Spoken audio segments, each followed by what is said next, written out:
Programme تجزیہ کے ساتھ میں ہوں واجد نواز ڈھول اور آپ دیکھ رہے ہیں ساول نیٹ ورک۔ عظیم خرابی صحت کے باعث کچھ دن میں پروگرام سے آؤٹ رہا اور میری جگہ پروگرام کی ہوسٹنگ محمد صفت الحسنین ایڈوکیٹ صاحب کرتے رہے۔ آج ہمارے ساتھ موجود ہیں سینئر صحافی تجزیہ نگار صاحبزادہ محمد رفیع اللہ شاہ ہاشمی صاحب۔ ہاشمی صاحب آپ کو پروگرام تجزیہ میں خوش آمدید کہتے ہیں۔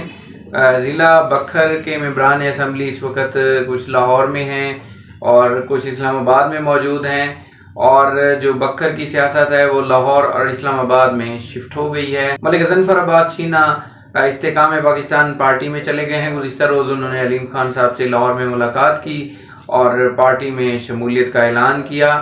اسی طرح پاکستان پیپلز پارٹی میں بھی بکھر کا ایک رکن صوبائی اسمبلی امیر محمد خان نصر خیلی صاحب وہ شامل ہوا ہے، جو کہ پاکستان تحریک انصاف کے حمایت یافتہ ووٹرز اور کینڈیڈیٹس کی حمایت سے انہوں نے الیکشن کانٹیسٹ کیا تھا اور وہ جیت گئے تھے۔ محمد صلی اللہ مستی خیل صاحب جو ہے ابھی تک پی ٹی آئی کے ساتھ کھڑے ہیں۔ رشید اکبر خان کہاں جائیں گے، نوانی گروپ کہاں جائے گا، لاہور کے محاذ پر کیا ہو رہا ہے، اس حوالے سے شاہ صاحب آپ کے پاس کیا اطلاعات ہیں؟ بسم اللہ الرحمن الرحیم۔ واجد بھائی بہت شکریہ۔ یہاں الیکشن جب ختم ہوئے تو پھر جیسے کہ آپ نے فرمایا ہے، لاہور اور اسلام آباد کی سیاست میں گرما گرمی پیدا ہو گئی، کیونکہ اقتدار جو حاصل کرنا ہے وہ لاہور اور اسلام آباد میں ہی بیٹھ کر جوڑ توڑ کرنے ہیں اور اقتدار حاصل کرنا ہے۔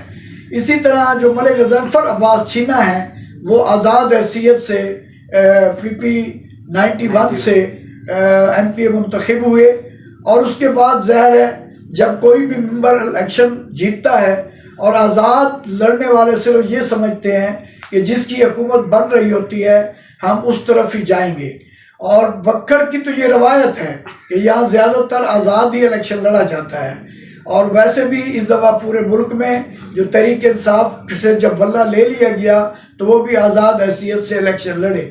ان میں کچھ لوگ وہ تھے جنہوں نے حلف دے دیا تھا کہ عمران خان صاحب جو کہیں گے ہم وہی اسی طرف جائیں گے اور وہی ہماری پارٹی ہوگی۔ اور اسی طرح لیکن بعض لوگ جو ہے وہ صرف وہ پارٹی نہیں بلکہ مفادات دیکھتے ہیں۔ ووٹ حاصل کرنے کے بعد انہوں نے ذاتی مفاد بھی دیکھنے ہوتے ہیں، اور پھر علاقائی طور پر اگر وہ کام نہیں کروائیں گے تو آنے والے الیکشن میں انہیں کچھ بھی نہیں ملے گا۔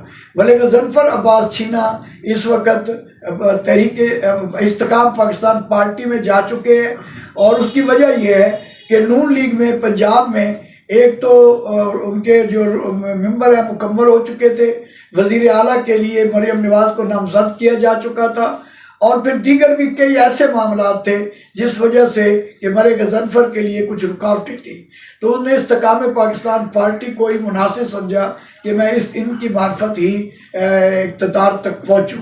اب دیکھنا یہ ہے کہ ان کی یہ جو گیم انہوں نے کی ہے، حالانکہ استحکام پارٹی کی جو بنیاد ہے وہ سید اکبر خان نعمانی اس میں شامل تھے اور بنیادی یعنی ممبر بھی ہیں، اور ان کی سید اکبر خان جنرل سیکرٹری تھے۔ اگر وہ دوبارہ سے بحال ہو جاتے ہیں، دوبارہ سے ان ہو جاتے ہیں، تو پھر کیا ملک غضنفر عباس چھینا اور سید اکبر ایک ہی پارٹی میں رہ پائیں گے؟ سید اکبر خان صاحب سرگودا ڈویژن کے پریزیڈنٹ اور مرکزی شورا کے ممبر ہیں، تاحال ہیں۔ یہ اب دیکھنا یہ ہے کہ چونکہ وہ جہانگیر ترین کے زیادہ قریب تھے، جہانگیر ترین پارٹی چھوڑ چکے ہیں، اب علیم خان صاحب کی کیا سیاسی پوزیشن ہوتی ہے، اور وہ سیاسی طور پر جو ہوتا ہے وہ آپ اگر گزشتہ الیکشنوں میں دیکھیں تو ایک ہی جماعت میں دونوں گروپ بھی رہ چکے ہیں۔ مثلا تحریک انصاف کو آپ دیکھ لیں، حالانکہ نیازیوں کو نعمانی پسند نہیں کرتے، نعمانیوں کو نیازی پسند نہیں کرتے، لیکن تحریک انصاف کے ساتھ بھی سید اکبر خان صاحب نے 3.5 سال کا عرصہ گزارا ہے۔ تو اسی طرح اگر دیکھا جائے تو ایک ہی پارٹی میں یہاں وڈیروں کی مخالفت اتنی نہیں ہوتی جتنی کہ ووٹر سپورٹر کی مخالفت ہوتی ہے۔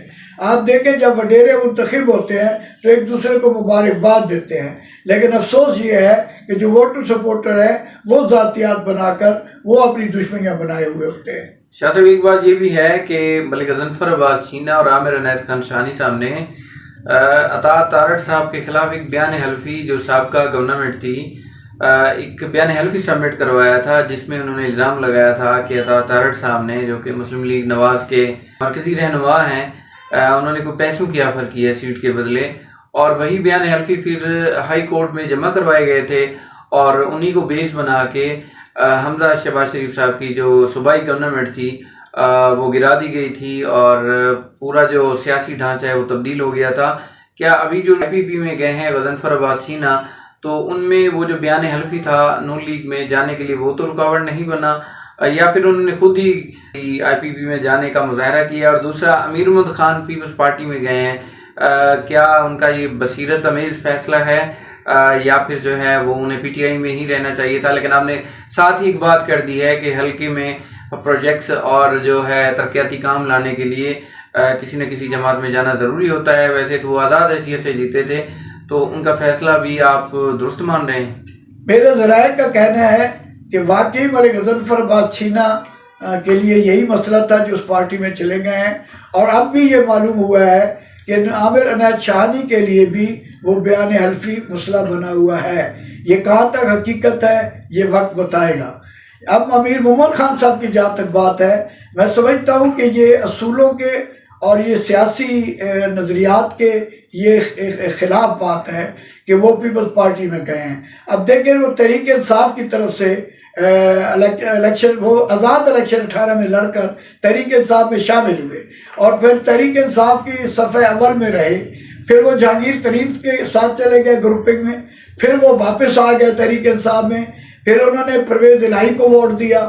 پھر اس کے بعد انہیں تحریک انصاف نے ضمنی الیکشن جو ہو رہے تھے پنجاب کے اس میں باقاعدہ ٹکٹ جاری کیا.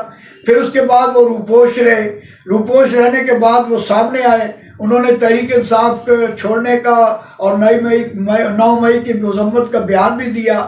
پھر اچانک پتہ چلا کہ حکیم محمد خان وسطی خیل کو ٹکٹ مل گیا ہے. پھر حکیم محمد خان سے ہوتے ہوئے پھر باقاعدہ وسطی خیلوں کی ویڈیو جاری ہوئی اور انہوں نے باقاعدہ تقریر کی. اور جب ثناء اللہ خان وسطی خیل روپوشی گزار کر واپس آئے اور انہوں نے اعلان کیا کہ اب تحریک انصاف کا ٹکٹ میرے کہنے پر عمران خان نے امیر محمد خان کو دے دیا ہے. اور امیر محمد خان جو سب سے زیادہ لیڈ سے اس ضلع سے الیکشن جیتے ہیں تو انہیں تحریک انصاف کی وجہ سے ہی ووٹ پڑے ہیں. تو چاہیے تو یہ تھا کہ وہ تحریک انصاف کے ساتھ رہتے، وفا کرتے. اقتدار تو چند دن کا ہے.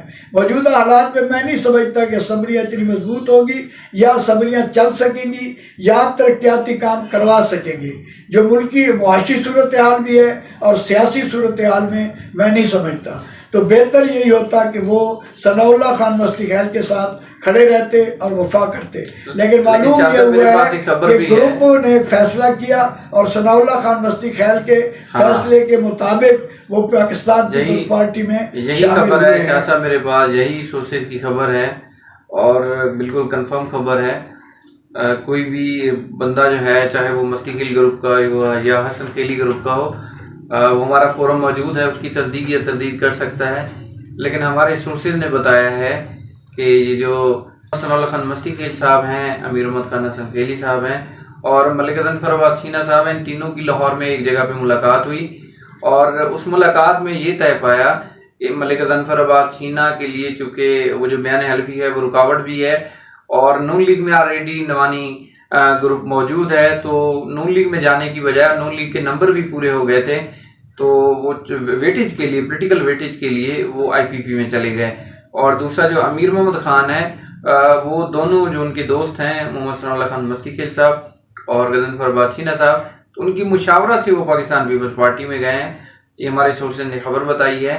یہ یہاں تک بتایا گیا ہے کہ جب ملک غضنفر عباس چینا سے ملنے گئے تو ساتھ ہی گاڑی میں محمد ثناء اللہ خان مستی خیل اور امیر محمد خان بھی موجود تھے، لیکن وہ ملاقات کے لیے نہیں گئے، ایک ہوٹل میں قیام پذیر تھے. اسی طرح جب اسلام آباد میں امیر محمد خان گئے تو دونوں صاحبان بھی ان کے ساتھ اسلام آباد میں گئے ہیں. اس خبر کی تردید یا تصدیق کے لیے ہمارا فورم موجود ہے. شاہ صاحب شارٹلی یہ بتائیے گا کہ رات گئے مولانا فضل الرحمان صاحب سے PTI کے کابرین کی ملاقات ہوئی ہے، ایک ایسی جماعت کے جو مسلسل مولانا کے خلاف ایک کمپین چلاتی رہی ہے اور مولانا کا بھی بڑا سخت موقف رہا ہے. تو ایسے ماحول میں دونوں پارٹیوں کے ڈائلاگ اور دونوں اطراف سے ماحول تھوڑا سا ایک دوسرے کے لیے نرم گوشہ پیدا ہو رہا ہے. آپ اس ملاقات کو کس نظر سے دیکھتے ہیں؟ ماجد بھائی، اس سے قبل میں تھوڑی سی ایک پاکستانی قوم کو اور ضلع بکھر کی عوام کو ایک تھوڑی سی شعور دلانا چاہوں گا اسی پوائنٹ پر کہ آپ دیکھیں یہ پرچی الیکشن کی جو پرچی ہے اس کو الیکشن کی پرچی ہی سمجھیں، الیکشن کو صرف الیکشن ہی سمجھیں. یعنی آپ دیکھیں کہ ملکی سطح پہ بھی دیکھ لیں اور مقامی سطح پہ بھی دیکھ لیں کہ جب ہم الیکشن ختم ہو جاتا ہے تو وہ سب اکٹھے ہو جاتے ہیں. اب اس کے بعد ہم لوگ جو ہے ووٹر سپورٹر جو لوگ ہیں ان کی آپس میں دشمنیاں پیدا ہو جاتی ہیں اور آئے روز تھانوں تک مسئلے اور آئے روز دیگر معاملات جو ہوتے ہیں وہ چل رہے ہوتے ہیں.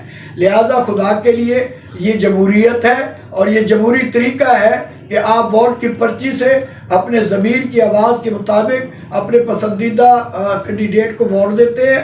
وہ جیتے یا ہارے ہم نے اپنا فرض پورا کر دیا. اس کے بعد اپنا کام کریں اور اپنے بچوں کے لیے رزق کمائیں اور بچوں کو کھلائیں. اور باقی رہ گئی بات مولانا فضل الرحمان کی، اب آپ خود دیکھ لیں کہ کتنی شدید مخالفت رہی، لیکن جب سیاست میں دروازے ہمیشہ کھلے رکھے جاتے ہیں اور یہ بہت اچھی ملاقات ہوئی اور یہ بہت اچھی چیز ہے، اچھی بات ہے. ہم اسے میں سمجھتا ہوں کہ یہ جو مذاکرات ہوئے ہیں ایسا ہونا چاہیے. سیاست میں کسی سیاسی جماعت کے دروازے بند نہیں ہوتے، مذاکرات کے لیے بھی اور شامل ہونے کے لیے بھی. مولانا فضل الرحمان سے ہم نے جو دیکھا ہے، ہمارے ذرائع ہیں کہ بہت اچھی ملاقات ہوئی ہے اور ہو سکتا ہے کہ وہ آئندہ مل کر ہی اگر حکومت بن سکے گی تو بنائیں گے، جو اپوزیشن میں بیٹھنا پڑے بیٹھیں گے، احتجاج کرنا پڑے تو کریں گے. اسی طرح پیپلز پارٹی نے بھی اعلان کیا ہے کہ ہمارے دروازے کھلے ہیں. اب دیکھنا یہ ہے کہ کیا P T I Peoples Party کے ساتھ ہاتھ ملاتی ہے، کیا ان کے ساتھ کوئی مذاکرات کیے جاتے ہیں، یا آگے چل کر ساری چیزیں سامنے آ جائیں گی. لیکن واجد بھائی ایک بات میں آپ کو بتاتا چلوں آخر میں کہ مجھے جو حالات نظر آ رہے ہیں، جو میں نے 85 سے لے کر آج تک یہ سیاست دیکھی ہے یا الیکشن دیکھے ہیں یا اسمبلیاں دیکھی ہیں، میں نہیں سمجھتا کہ اس وقت قومی اسمبلی چل سکے. اللہ تعالیٰ ہمارے ملک کی خیر کرے اور جمہوریت جو پھیلے پھولے، کیونکہ جمہوریت کی بقا ہی ملک کی بقا ہے اور ملک کی بقا ہی معاشی بقا ہے اور معاشی بقا ہی غریب لوگوں کے رزق کے ساتھ منسلک ہے اور تب پاکستان مضبوط ہے. کہیں حالات خدا نخواستہ 1977 کی طرف تو نہیں جا رہے؟ دیکھیں کوئی سمجھ نہیں آتی، کیونکہ میں نے آپ کو بتایا ہے کہ اب عجیب قسم کی صورتحال ہے. جو حکومت بنانے کے لیے تیار بھی ہیں وہ کہتے ہیں کہ اب وزارت بھی نہیں لیں گے، کوئی عہدہ بھی نہیں لیں گے، سپورٹ بھی کریں گے. تو ایسا ناممکن ہے اس ملک میں کہ عہدہ بھی نہ لیا جائے اور وہ سپورٹ بھی کرے. کب تک کریں گے؟ بالآخر وہ بیساکھیوں کی جو صورتحال ہوگی جس پر وہ حکومت میں آئیں گے تو وہ کتنے تک قائم رہیں گی. تو اس لیے مجھے نہیں نظر آ رہا کہ یہ حکومت اگر بنے گی تو 6 ماہ یا 1 سال سے زیادہ نہیں چل سکتی. ایک بار ہمیں الیکشن کی طرف پھر جانا پڑے گا یا کوئی اور صورتحال سامنے. بہت شکریہ. یہ تھے محمد ظفر اللہ شاہ ہاشمی صاحب جو ملکی اور پھر لوکل سطح پہ جو پولیٹکس ہے اس پہ جاندار تجزیہ دے رہے تھے. ناظرین، الیکشن ہمیشہ جمہوریت کا دروازہ ہوتے ہیں اور بدقسمتی سے پاکستان میں یہ دروازہ بڑے بڑے جاگیردار، انڈسٹریلسٹ یا پھر دولت کے پجاری ہی کھولتے ہیں اور عوام پھر جو ہے تالیاں بجاتے رہ جاتے ہیں. الیکشن جب بھی آتے ہیں، خاص طور پہ ڈسٹرکٹ بکھر میں یہ اختلافات شروع ہو جاتے ہیں. بڑے کے ساتھ بھائی گتھم گتھا ہوتے ہیں. بکھر ایک پرامن ضلع ہے اور آپس میں اتحاد اور رواداری کے فروغ کے لیے ہم سب کو، میڈیا کو بھی کردار ادا کرنا ہوگا. اگلے پروگرام تک کے لیے اجازت دیجیے. پاکستان زندہ باد، پاک فوج پائندہ باد.